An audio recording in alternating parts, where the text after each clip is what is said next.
Welcome everyone to Après, Midi. Thank you all for being here. I'm thrilled to introduce Sibel Pinto, who I've known for, what did we decide? 20 years. 20 years? Amazing. She didn't start out as the amazing chef that she is. That's but right. Where's your book? Here. Oh, okay. Can you see the book on screen? Great. Just want everyone to know that this is the first time we are recording this session, so please have patience with us. We hope it's going to work. Otherwise, we have a nice group of people here in Paris who are willing to come out and hear Sibel talk about the wasteless kitchen. Incredible idea. So on that note, I'm going to turn over the floor to Sibel Pinto. Thank you.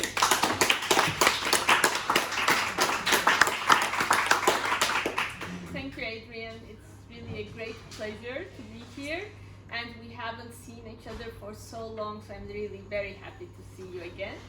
I've been in Paris, I think, about 20 years now. We moved from Italy, and I'm originally from Turkey. I was born in Istanbul. I come from a Sephardic family, the people who were expelled from Spain with the Inquisition and settled down in the Ottoman Empire. So I have this is my mother's side, in fact, my grandmother from my maternal grandmother. And from my father's side, my family comes from Georgia. And all these grandmothers were cooking so different, but in a way, common food. So when I started my Kashkarika's mission, which I'm going to talk about, I was, of course, very much impressed with all this food, all this heritage that's coming from my family. And I decided to do something about food waste because I was working with I worked in restaurants, in canteens, in schools, etc. And I was seeing how much food was being wasted in all these kitchens, even in the gastronomy departments of universities or cooking schools. We were teaching all these children or young people who were going to be chefs of the future, and we were still wasting so much. I mean, we were not able to do something about it. So I said, maybe I will do something about this. So before starting about my action, I will tell you a little bit about food waste. So maybe we can go into the other slide. Unfortunately, that's really a very noble and even I can call it a scandal, because 1/3 of all food produced for human consumption is being lost or wasted. Of course, there are many different parties who are doing this or who are not doing enough to not waste, but of course that's a big program that I'm normally doing 14 weeks in the schools. I'm not going to go into very much details, but all I can say is this 1/3 of all food produced is 1.3 billion tons. It's really a huge amount. And if food waste was the third biggest, food waste is the third biggest emitter of greenhouse gases in the world also. I mean, it's not only we are wasting the ingredients, we are also doing so bad for our world, for the ecology. So it has different aspects of what I'm going to tell you a little bit more. Next slide, please. So as I said, this is 1.3 billion tons of food.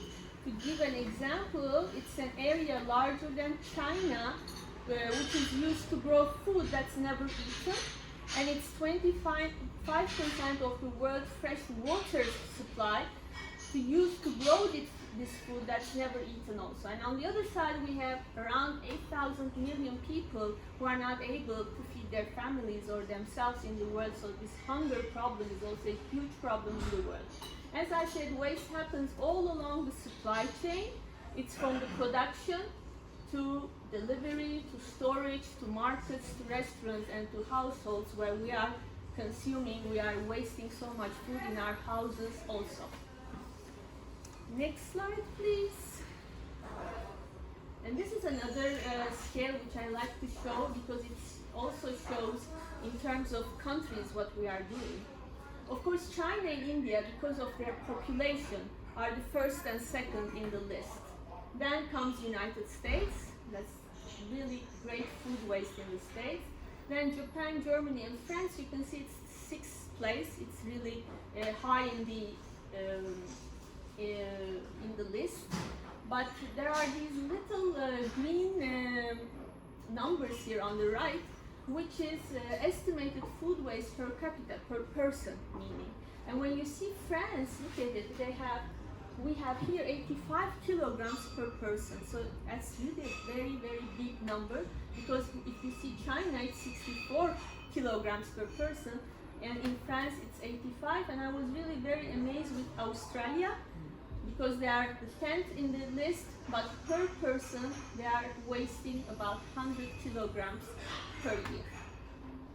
Why do you think that is? Yes. Why do you think France is one of the highest of in waste? Yeah, because I mean, people are not, first, they don't know how to store food. They buy even if they don't need, because there's a survey that I'm going to share a little bit later. The survey was, they're asking people, and they're saying, if you have food at home and you go into a supermarket, will you still buy? And 80% says, yes, I'm going to buy, even if I have food at home that I can eat tonight. And so I think there are, of course, many reasons for food waste, but in the consumer side, one of the biggest problems is that we don't know how to do the shopping. We don't know how to store it. We don't have enough creative ideas of how to use, especially fruits and vegetables. We don't know a lot about the best before date and the expiry date, because it's two different dates. The expiry date is important. If you have a cheese or if you have a meat with an expiry date, you cannot eat it after that expiry date. But if you have, for example, flour, or if you have pasta, if you have rice and it has a best before date, you can eat it afterwards. It's not bad for you. Only you can use, it loses a little bit the nutrient values, but it's not bad for health. You can still use it. So one of these things, I'm going to talk a little bit more again, but this is really incredibly bad, and many people ask me, is food waste a problem of the rich countries? What do you think? Is it a problem in the rich countries only? Well, obviously not. Well, those are rich countries. sure looks Well, like it. Yeah. Yeah, I mean, Why? It's all over. it's though. all over. Because I'm coming from Turkey, for example. Turkey is one of the most wasting countries. I mean, it's not in the first 10, but it's a country where we lose lots of food, even if we are not. I mean, we are in the middle range country. We are not a rich country. So I was wondering with France, I was very surprised the first time I was here that doggy bags were not allowed, and I was just appalled at the waste. Now there are doggy bags. I don't know how much it's part of the French culture. By law, the But restaurants no, have to to give it. provide it now. No, but I still don't know how many French people get doggy pads. Oh, Certainly the people from the U.S. No, they do. I Good. see it happen often. Good. Yeah. they started. I mean, it was not in their habits, I think. I mean, it Right. was something that, you don't ask for this. Right. But nowadays, after the 2016 law, which I'm going to talk about again, they started, and as you say, the restaurants have to Yeah. give you. They cannot Good. say, I cannot give you. They have to have recipients and they can give you. I wonder whether the French subsidize their farmers more than many countries. And I That's wonder whether those subsidies encourage the farmers to produce more food than maybe. They need.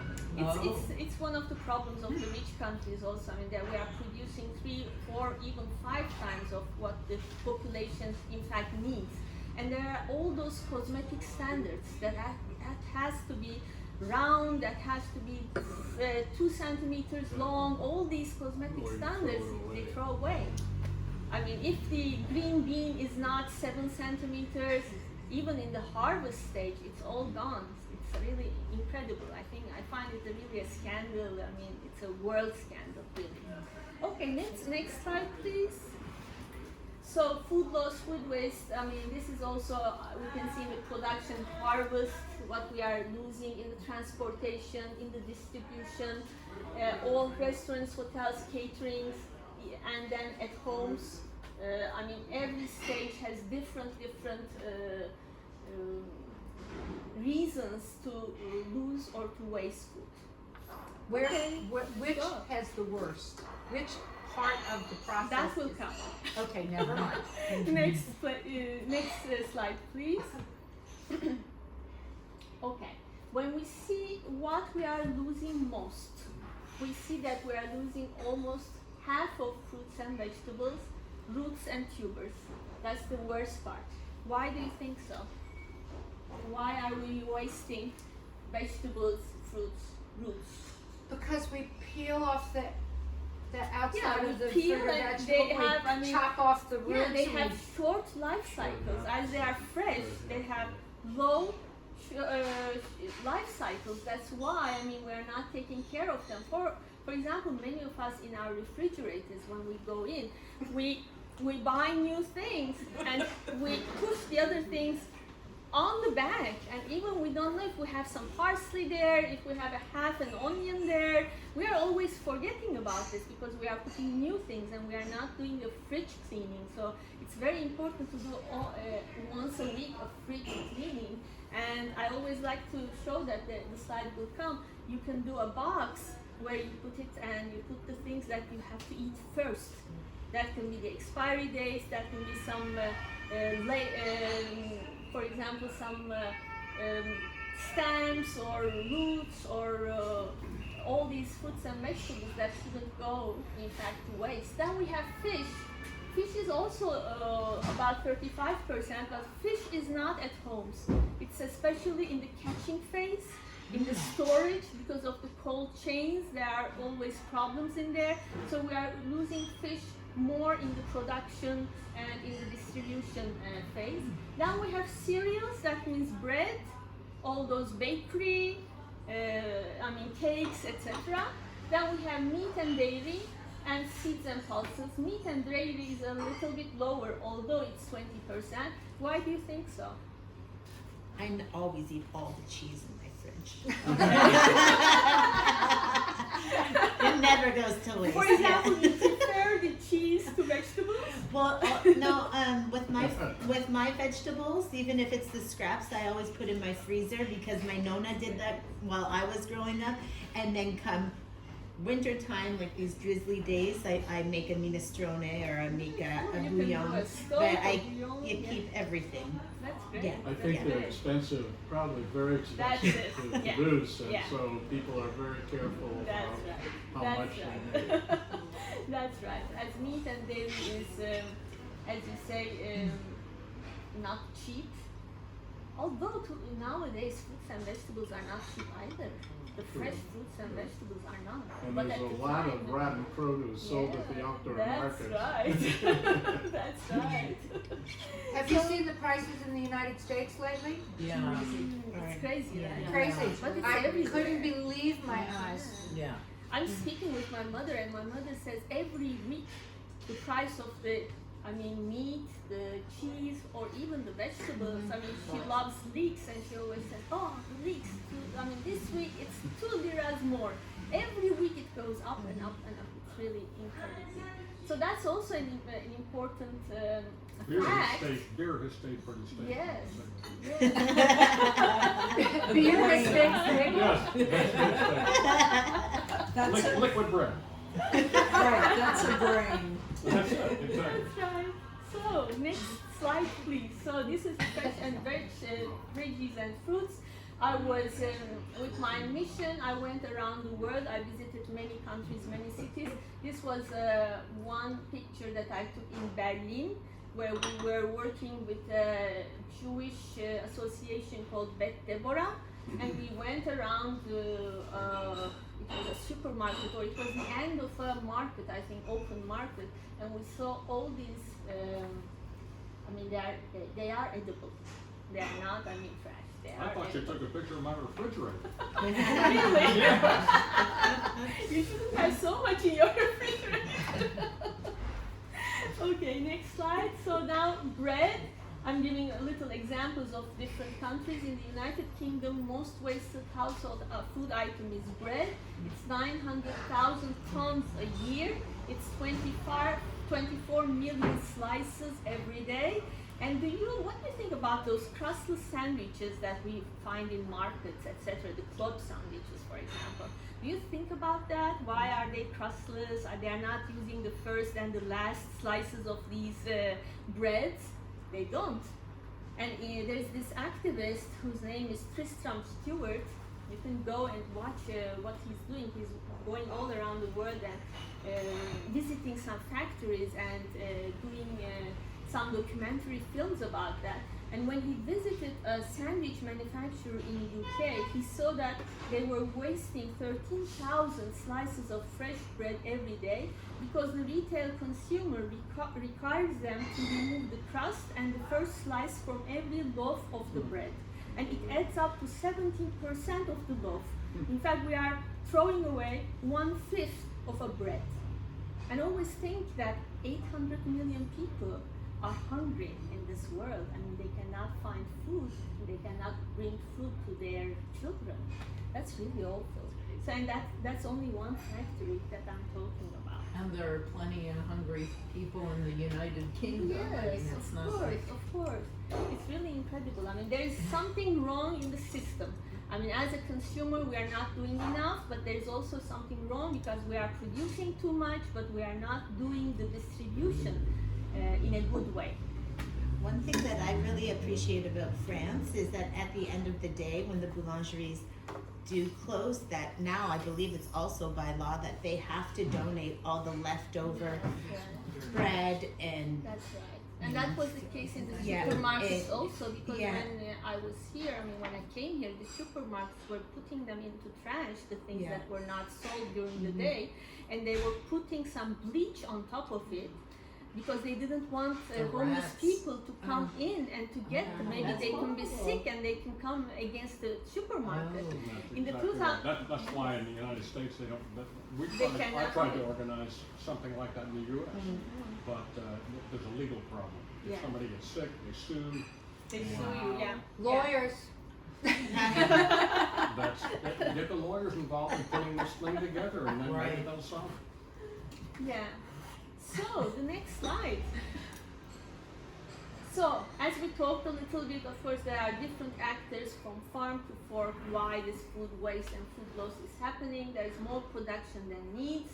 There is these cosmetic standards which are called ugly produce, ugly fresh and vegetables which are not ugly. I find them very, very lovely in fact. But people, I mean, they don't want to buy a banana with a little bruise on it. They don't want to buy the tomato if it has a little thing on it. So people's attitude towards food is very important. And where does this happen? That was your question. 42% at homes, 39% in production and industry, 14% restaurants, and 5% other. We are doing it in restaurants also, but much less. More and more chefs are thinking about how they can use all this scraps or vegetables and fruits, they can make good use of it. But homes are really, and in some countries it even goes up to 50% where we are losing food. Well, the restaurants, for them, it's profits. Yeah, of course. But you have to think about some of the chefs are not so, and they don't want to think, they are lazy. I mean, it has so many things, but we have to show them it's win-win. I mean, if you can use them, and it's going to come back to you as a profit. So next slide. And of course, we have to talk about the planet also. The number one solution to fighting climate crisis is reducing food waste. This is a nice organization, Grow Dawn. And as we don't have another planet and the resources of this planet is really we don't have all these resources that we can go on and on and on doing this. So we have to be careful and we have to think about how we can reduce food waste. Okay, next one. Next slide. Yes, please. So this is a little overview of what's happening in the world. It's happening in every country, as I said. And now what I decided to do in 2016. I felt I was somewhere in this chain, in this food chain, because I was working in restaurants, I had my catering company, and I was seeing that things are not going well. And I said to myself, maybe as a chef you can do something. What can you do? You are one person in this world, but little baby steps can do big things. So I said I'll start an international charity mission, and it's called Kashkarikas. Kashkarikas is a dish that my grandmother used to make, and the name comes from Spanish, kashkaras. Kashkaras means peels, and my grandmother used the zucchini peels to make a dish, because the inside of the zucchini she used to make a baked dish. She put some eggs, some lots of cheese, and it was like a gratin. She cooked it in the oven, and the peels she didn't throw away. She made a second dish, and this dish was called kashkarikas. It's a dish, it's like a meze dish with olive oil, some lemon juice, fresh lemon juice, lots of dill, and some sugar, so it's sour and sweet. It's really delicious, and I think we have You have a picture of it in the picture of book. that in the book, and maybe there also. So So it's for right, it's me, next. Right? No, it's not. it's not next. Okay, maybe there is. I will see. So when I started thinking about what can be the name of this action, this kashkarikas came to me because I said this is the emblem dish of the Sephardic cuisine, where they are using the peels and they are not throwing them away. So the kashkarikas gave the name to the action, and it also gave the name to my cookbook, Kashkarikas Wasteless Kitchen. And the aim was to go around the world, wherever I was invited. It could be a restaurant, it could be an association, it could be a cooking school, it can be anything. And I started with my own chef friends. And first I went to Mexico. We started in Mexico. I have a friend there, Chef Jose. Chef Jose, we did the same master's program in Rennes University when I was doing my program on taste and gastronomy. And he said he was, in fact, years ago, he was the personal chef of the, what do you call, the Republic, the president of the Republic of Mexico.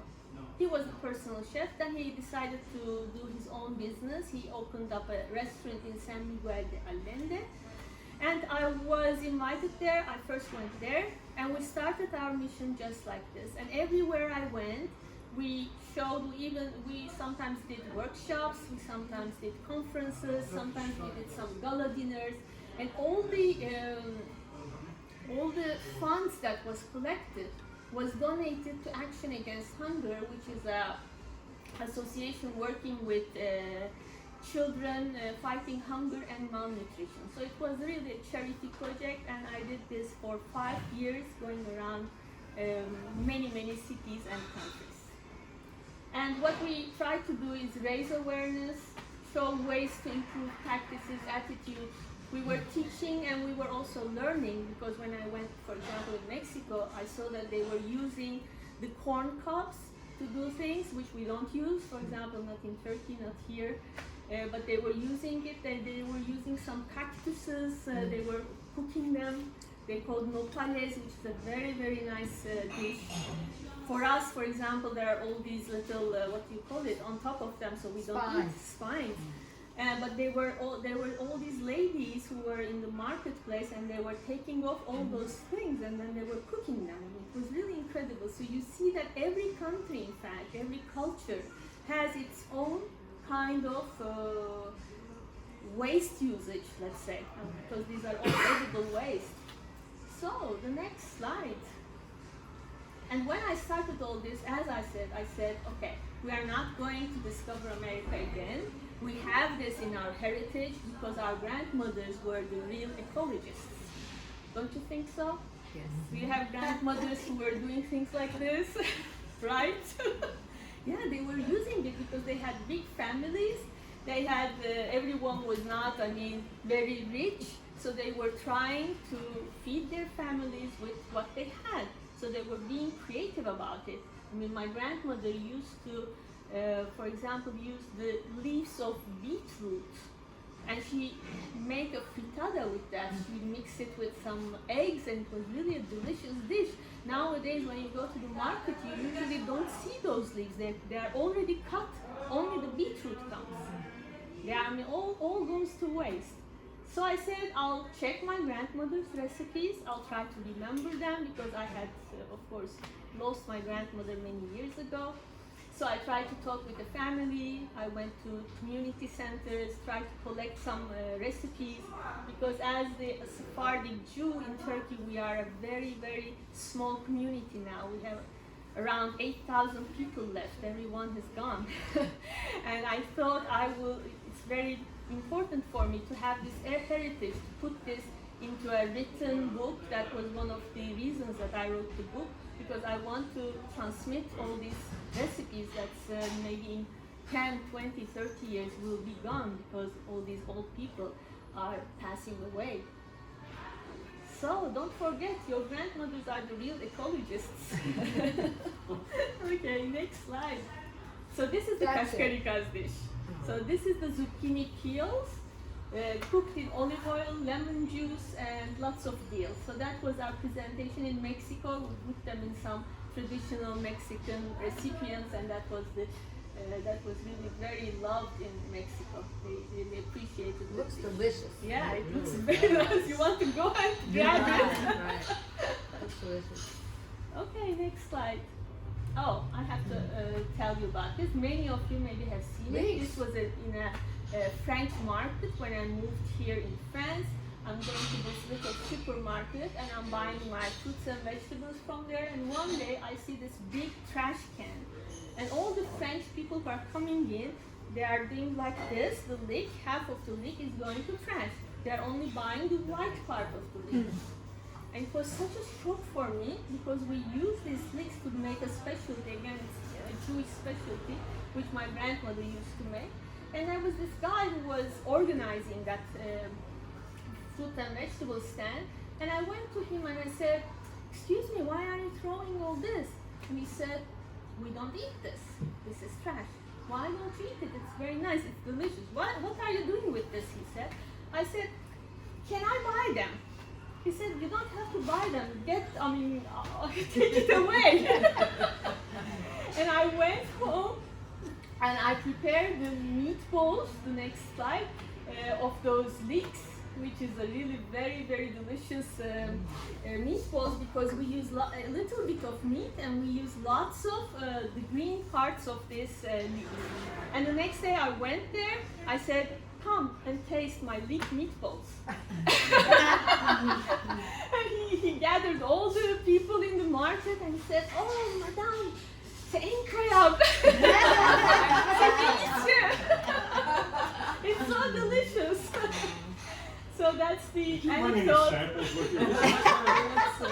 That's the anecdote of our leek meatballs. So it's really, really delicious, and I have the recipe in the book also. So you can use the green parts of the leeks. So the reason they cut them off though is because then they don't have to pay for the weight. Yeah, but they are not using it. I understand. That's why. I mean, they think it's trash. It's the trash part. But it's not. It's delicious. You can do soups. You can do stocks. For example, last week I was doing a soup. I had the green parts of leeks. This is normally it's done fried. You can do it in the oven also. But my husband is a little bit. He doesn't want to eat lots of fried things. He said, "Okay, don't do leek meatballs."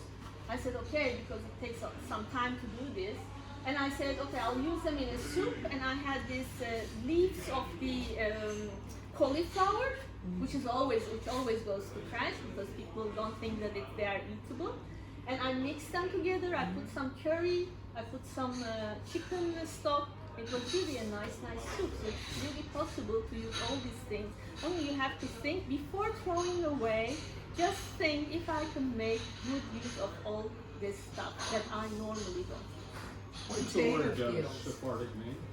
Sephardic is The Jews, in fact, are the Ashkenazi Jews from the eastern, like Poland and all that area, Russia, and there are the Germany. Sephardic Jews who are coming from the Iberian Peninsula.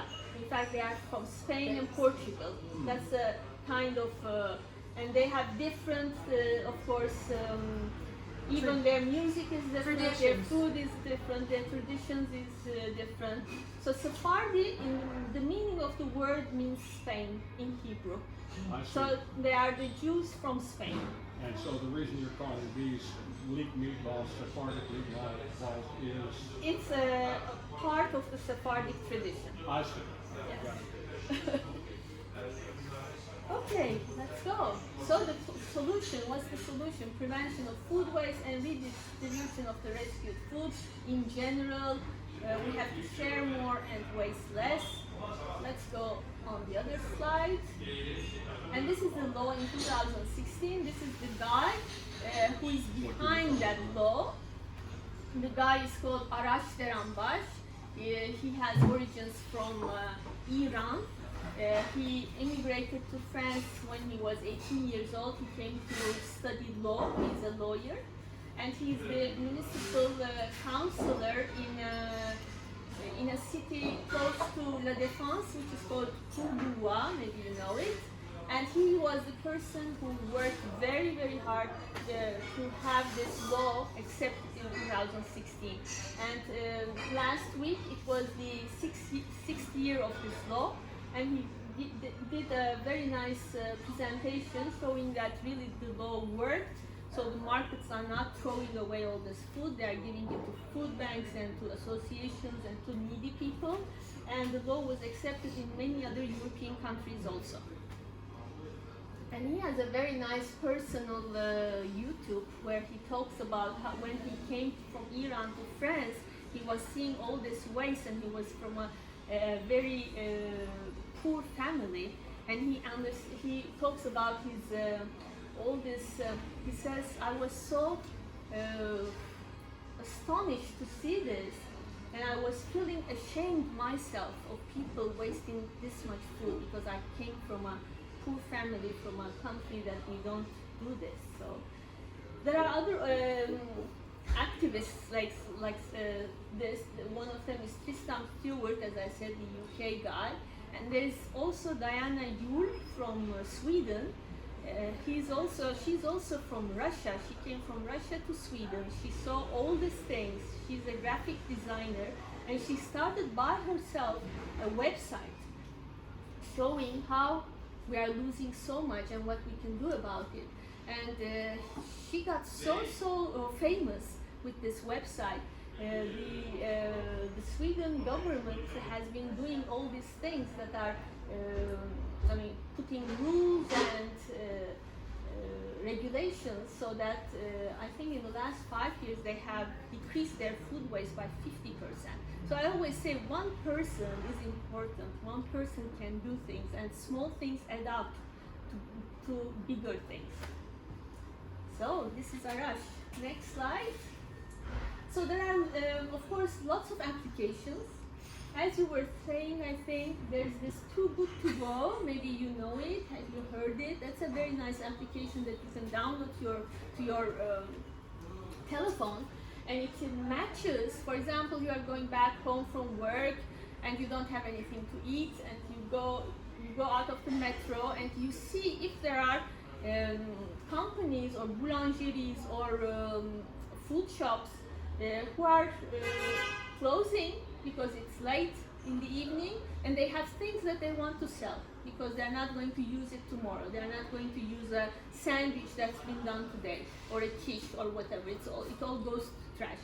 So they put that the things, the offers they have in the application, and when you go and you can, for example, find a boulangerie that's close by, and it's normally 40, even 50% less. So it's win-win. The company, the boulangerie, sells the food, and you can get something fresh of the day, but much cheaper. There's also Frigo Magic, which I like. That's a site where you put, for example, you have eggs, flour and something else at home and you don't know what to do it, you put all these ingredients and they give you different recipes that you can use. So it's really nice, that one also. Robin Hood Army is a foundation, I think, in India. These are the ugly fruits and vegetables that I talked about. I don't find them ugly. I find think them they're very, great. very hilarious. And that was a promotion, I think, which was done by Intermarché about 5 years ago. They said, I mean, they did something like this, and they were putting this in a different part of their market, and they were selling it in again 30 or 40% less.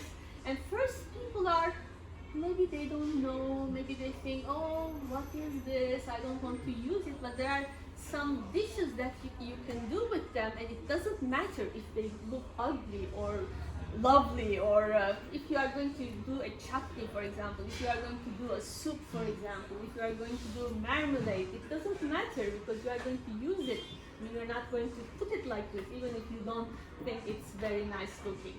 And there are some fridges. These are some community fridges in some different parts. It all started in Bilbao in Spain. They are putting these fridges in the communities, and if you have some leftover things, for example, you are going on a vacation the next day and you have some things that you cannot use, you are bringing it to the fridge, and the needy people can come and get the food from those fridges. Next, please.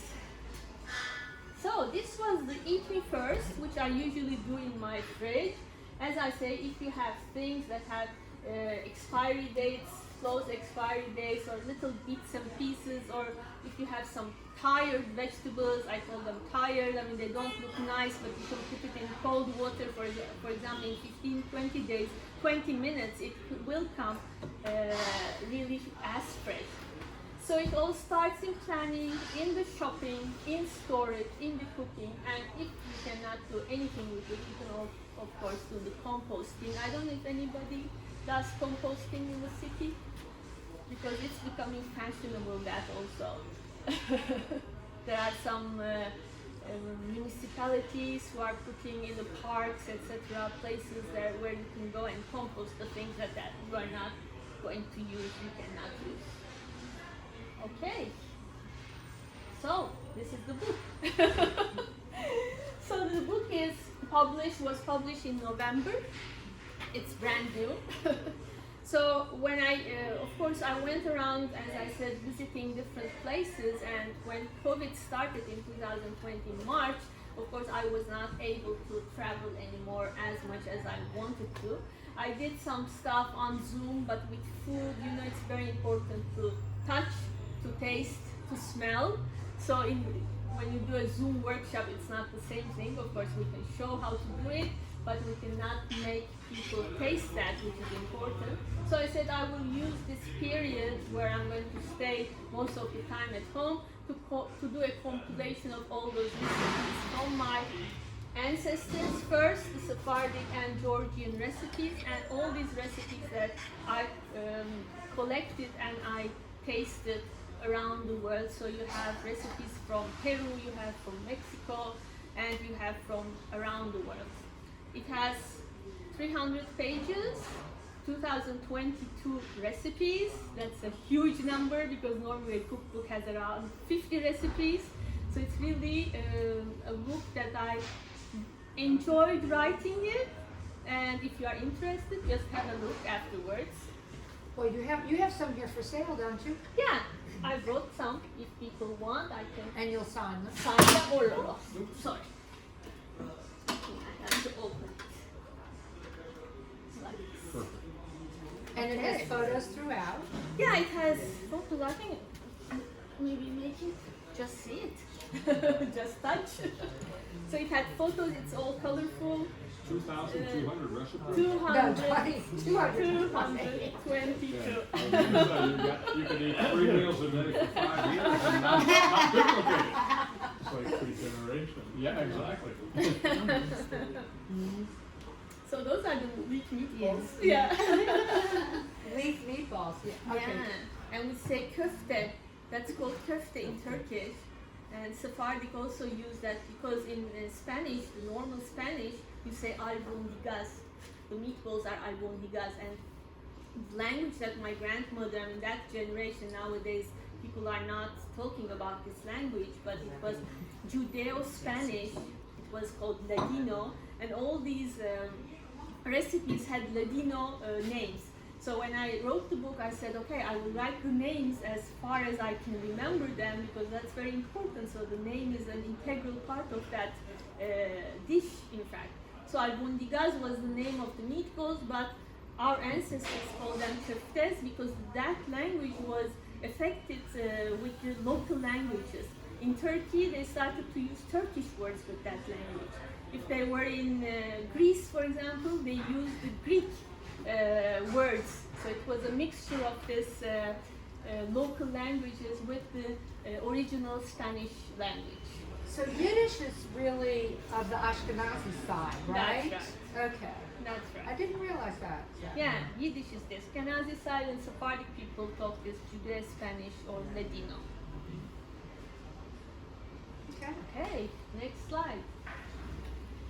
So that is also the kashperikas dish, but it's a modern version of it because I like to do that as I have this chef's background. I like to use the traditional style, but in the book I sometimes wanted to experiment, wanted to be creative, and in this one I'm using the peels of the zucchini again, but I'm mixing it with some tomatoes and with some edible flowers. Yeah, it's so pretty. Yeah. Okay, next slide. So this was our program in Mexico, as I said, in San Miguel. This is my dear chef Jose, which we work together, and we always try to do a dish at the end, usually a dessert, where we mix the different cultures. Here we used the corn, what's that? Corn leaves with the dessert that we usually, the children love this dessert. You use the stale bread, or if you have some stale cookies or some brioche or some cakes, you mix it with some chocolate, and you make a very nice, like a log, and you cut, and we served it with some yogurt sorbet. So that was, I think we have a few more pictures just like that. The next one. So this was the Istanbul Gala dinner, and for Istanbul it was really beautiful because we collected $1,000. I don't know, maybe $1,000 is not a big number, but for Turkey it's a very big number. There was so many people coming to our workshops and the dinner, so at the end we collected this number for Action Against Hunger. And I was working with the university there and with the local Cooks Federation. The next one. And these are our workshops. It's always fun. We work with children, we work with students, we work with grown-ups who are also coming with their children, and we always have fun because it's also nice to teach the children as they are going. Even these children, when they come to these workshops, they go home and they try to explain that to their fathers and mothers and say, okay, let's do just like this. And children are really incredible. So, next one. And this is me in the Okan University. I worked in that university for a year. And this was a television program that came and they wanted something like this. They said, let's put all the peels together and let's have just like this on TV. What did you prepare with the peels? In fact, we did different things. For example, from the apples, we did apple beignet, which is in the book. It sounds delicious to Yeah, me. that's really delicious. From the peels of the potatoes, you can do chips. You can put some Parmesan cheese and you can put it in the oven. It's really delicious and it's safe instead of taking the Potato peel has like the most amount of nutrients, right? right? Yeah. It has. I never peeled It's great for just a broth, Yeah, for a broth, for of course. basic, for gravies. Sure, just sure. Potato From the, peel. for example, from the stems of parsley, we make a velouten, which is a kind of a soup with some cream, and you only use the stems of the parsley, because normally we buy the parsley, we cut it like this, we take away the stems, but the stems has the most nutrients inside, and you can feel the taste of the parsley even more than the other part. The stems are incredible. Next. We're taking away some of your raw material for your next meal out there. Oh, outside you're hearing The trash collector. right, exactly. Yeah. Let's run down and save it. For me, using all this food is so natural, because I'm coming from a culture where food has really great importance. I mean, food is thought of as a blessing in Turkey. It's really important, even in the Jewish community and also the general Turkish community. For example, when there's a piece of bread on the floor, you always go pick up that bread and you kiss it. That's so, incredible. So for me, it was so evident to use all this food, but for many people it's not. So it's I think it's my aim in this world to talk about it, to teach about it, and of course we can do lots of recipes with that, we can learn about that, but what I want to give always in my talks is that just think about it, just give it a thought. It's not important to learn the recipe, but it's important how I can use ingredients better, how I can respect ingredients. Think before you throw. Yes, we have to respect it, because in that ingredient there's so much. There's energy, there's water, there's the human force which goes inside. So just don't throw it away. So next slide, I think, this is Action Against Hunger. They are working in 50 different countries, and they are working with children, especially, also of course with the families and the community. But they are doing really a great job, and I'm really very honored to be a part of this charity work, that I'm trying to donate all this money to children who really need it. And there's a little child which was one of the children, the next slide, where our donations went. He is called Sauma, he's 2 years old, and he was really saved with all these donations because he had great malnutrition problem. He doesn't look like it there. Yes. He looks very happy. He looks very happy after he's not hungry anymore. Okay, I think that's it. And these are some of, for example, these are lentil bowls that we do from red lentils with some bulgur inside, and we use pomegranate molasses with that. And these are some events in in Cordon Bleu. I think you were there. You came to my Cordon Bleu workshop. And these are dried figs, where we fill them with kaymak, which is a kind of clotted cream, a double cream. So my website is kashkarikas.com, so you can go and see what I'm doing. I'm always sharing my recipes and tips there. Can you buy the book on your website too? You can buy it on your website, on the website too, but then you have to pay the ship. If you buy it here, the book costs 29 euros, and the shipment is about 10 euros in France, and it's of course different amounts for different countries. And I'm very active on Instagram. I share many of my recipes there and all these events, because I'm doing lots of Instagram live shows. For example, I have a show every month where 2 chefs, 2 cuisines, we are coming together, 2 different chefs from different countries, and doing lots of live programs also. So there's lots of free stuff also there. So follow me, like me on Instagram, visit my website. If you want to leave your contact address, I do a monthly newsletter, and we are not selling your emails to anyone. Is the book available in the US? In fact, the book is only available on kashkarikas.com. You can order it from here. I have to ship it to the US. Okay.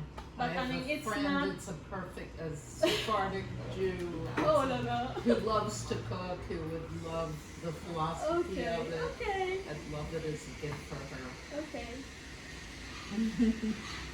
So, any questions, any remarks, any suggestions?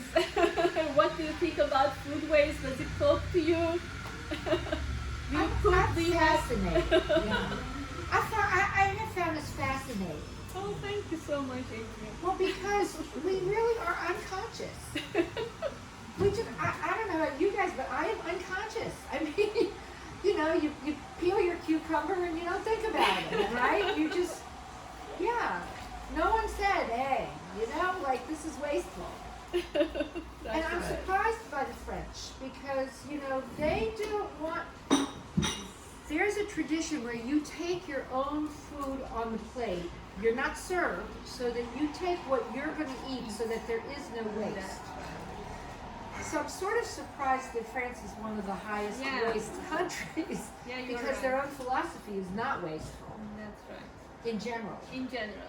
And they Yeah. don't have big portions like the US, for example. I mean, Right. they bring smaller portions so you can finish them. I But have a even comment to that though. We've been eating out quite a bit lately, and I'm really surprised at the size of portions. Ah, it's that going we're up. into. I had a pot of food the other day for 14 euros, and I've gotten 3.5 meals out of it. wow. There's so much in that bowl. I was surprised, and we had a hamburger It's last true. night that we could only eat, each of us, half of our hamburger. It was so Wow. big. I mean, At it's least- great value, but it's not typical French as I remembered. I wonder if they've traveled more to the US and have seen our portion sizes and brought that back here? That's right. I don't know. What is No, wrong? she's right. I've seen it grow. Uh-huh. Yeah, I don't know what is it, the American influence, or is it the young people who want to eat more? I don't know, because generally the French, I mean, dishes are not big. I mean, that's just the normal size. Or they'll even order a individual pizza roll on Champs-Élysées, and it's huge. Wow. And they eat the whole thing, and for us, we eat half of it and take the other half home. Yeah. Yeah. At least we can take it home now. Yeah. Exactly. Well, Can you share the PowerPoint? I'm interested in especially in your statistics. At the beginning, I had no idea about all the waste. I mean, I know the waste in my own home, but in production, and it's just interesting. well, And Susan, we're distribution. recording it, and so I'm going to post the recording, Okay. and the slides are Got it. on. See it, Yeah, yeah. the Right. slides are all on the recording, so they're Right. there. That's right. Right. Exactly.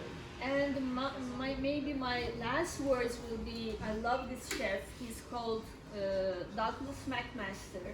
He is the owner of the first zero waste restaurant in the UK. The restaurant is called Sibel, and he has a very nice book on that also. And he says, waste is a failure of the imagination. Your waste can change the future. Don't throw your future in the trash. It's nice. Yeah, Very good. we have to be a little bit more creative and imaginative about what we are consuming, what we are cooking, what we are shopping. Okay, so I have a question, Sure. and it's really not directed toward you, it's directed to everyone else. Yeah. And that is, what can we do to expand on this idea and like create a wave, right? So that other restaurants and chefs will become more conscious. That's a good question, Adrian. Let's see. I mean, that's People what may you're, have you're, ideas. you're starting this idea. You're the Yeah, seed. yeah, of course. So I mean, how can we get this across? yeah, that's a good question. Because what I tried to do with this action was to mostly teach the young generation. And then I said I'll put the book together so that everything is inside and it can be used as a reference book in schools, etc.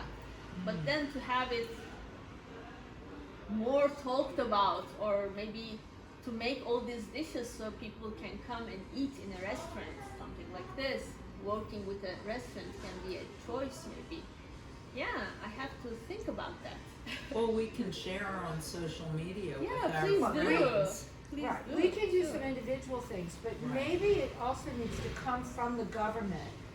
Like the gentleman who started the doggy bag situation in France, right? That's a little part of it. Yeah, sure. Maybe there need to be some sort of good old-fashioned French rules and regulations imposed on the restaurants that force them to not waste as Yeah, much. sure. And I'm not sure I know what that is, but Yeah, you are right. I mean, So there are. long as they're protected from litigation, that's hand in hand with that, because they're gonna resist if they are exposing themselves to lawsuits. right. But that is more an American idea. That out there is not an American idea. But okay. No, but that's more of an American idea than a French idea because the French are not nearly as litigious as Americans are. Well, they could become that way though, because it's been very successful for attorneys in the United States. No, he's right. It's So true. you have to have protection from the government. The government has got, if they're gonna require things, they've also gotta protect those that they're required to do something. Yeah, In the that's United right. States, there are a number of groups now, more and more, that are buying from the supermarkets Yes. and distribute the produce that gets taken off the Yeah. shelves and distributing it to the homeless shelters and the food kitchens. That's right. So somehow we need to, I think, as purchasers, we need to Support that. figure out who we can support, Mhm. That's right. whether it's growers or supermarkets or that are interested and have programs to try Yeah, and that's right. And I try was, and save for food, example, and in then we Italy. could try Yeah. and shop only at those places. That's right. For example, in Italy, there were two types of different markets. One was last-minute market, and they were selling stuff that had an expiry date in about 2 or 3 days, for example. Mm. And it was really great because you can still eat that food. I mean, it's no No, problem there's- in terms of. Even in Yeah. Paris now, there are so many restaurant groups Yes. that own 3 or 4 Sure. restaurants. You'd think that they could take Yeah, the food that they don't use in each of those restaurants and do that's the right. cooked food even, not just for what they Sure, don't cook. sure. Cook food And also. do something, That's because right. they own more than one restaurant. That's right. If you wanna, just a little FYI, if you. They're wonderful presentation. If you're down Thank there, you. really is. If you ever go to Brazil, if you've been there and seen how they do it spectacularly well. In every city, they take mainly produce, but also other things, but primarily 90% of it's produce, and they ship it to one place in the local community. And then people can come and take what they want for free. That's great. And then there are charities, not one of my charities, it's one of the charities, who will go in and bag this stuff up and take it to favelas, to the slums, and pass it on there. And it cuts down the waste, I'm sure. I don't know if zero, it couldn't be zero. Yeah, zero is difficult, but whatever we do, it's Of important. course, oh yeah. But they have a good system there, and I don't know their legal problems at all in Brazil, but they've overcome it because it works really well. Yeah. What about partnering in some way with a supermarket chain who like promotes via your recipes, like publishes a recipe, like the recipe of the week, Yeah. okay, in order to support those ideas as well. Yeah. That's a good idea because I was thinking about the supermarket that I went where they put the meat cleans, and I was thinking maybe I can come and have a stand like this, and I'll show, for example, with these leeks, you do these meatballs. And they could sell them instead of throw them away. Yeah. Yeah, that's a good idea. So it becomes a profit center instead of a loss. Yes, perfectly. Yeah. I mean, there's just so many things, but you know, Yeah. Takes It will time and come ideas. along, yeah. right. Well, this is a start. Yeah, sure. Amazing. And they're doing it here in France and all these roving markets and things and daily markets, because when it gets close to closing time, they cut the price on Oh, things yeah. and get rid of Of it. course. And so that's the free market working, and Whole Foods is doing the same thing in the United States. When it gets down to within a day or 2 or 3, many of the food store chains in the United States are starting to do that now. Get rid of it.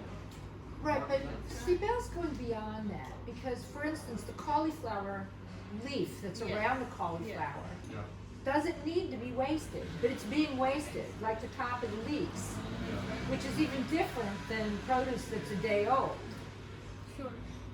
You know, it's even beyond that. It's thinking about every little aspect of it. That's right. That's right. Yeah, I'm And what fascinated can't be about eaten can fruits be and composted vegetables. and used Yes. as fertilizer.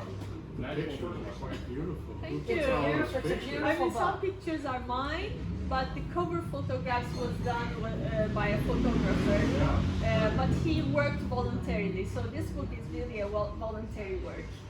Is this the first to be a food photographer Yes. or the first time you took? Yeah. Hard copy, this would be, I mean, hardcover, this would be a coffee table book. Yes, you are Yeah, right, it's but it good. will be even more heavier. Heavy. So we thought when doing the shipment, it becomes very expensive then. Yes. That's why. And then you wouldn't want to scribble all over it. That's right. If it's You know, too get beautiful, grease as on you it while said. you're at it. That's right. Or get food all over when you're cooking? I had a cookbook I used so much that someone actually bought me as a gift a brand new fresh copy because my first one was so destroyed. Yeah, That it makes becomes it like more that special. when you use it. I have a When both. it's I have both. These recipes look very easy to follow too. Yeah, Yeah. it is very Beautiful easy. Oh, thank you Yeah. so much. It is easy because I was thinking when I do the book, I'm not going to be overly professional because people ask me, as you're a professional chef, is it difficult to do this? No, I mean, doing the recipes for the home cook, for someone who doesn't know anything about cooking. It's really easy, very few ingredients, low cost ingredients, so everybody can do it. And easy ingredients, And which easy I ingredients, appreciate. yes. I hate these cookbooks. The recipes are gorgeous, but Yeah. what is that herb? Yeah. And what is that spice? And where do I get it? That's right. That's right. Wow. Anybody have any other Thank you so questions? Oh, thank you. Thank I you was so really Okay. Thank you so much for having me, and thank you so much for come and joining us because I really appreciate. Thank you so much.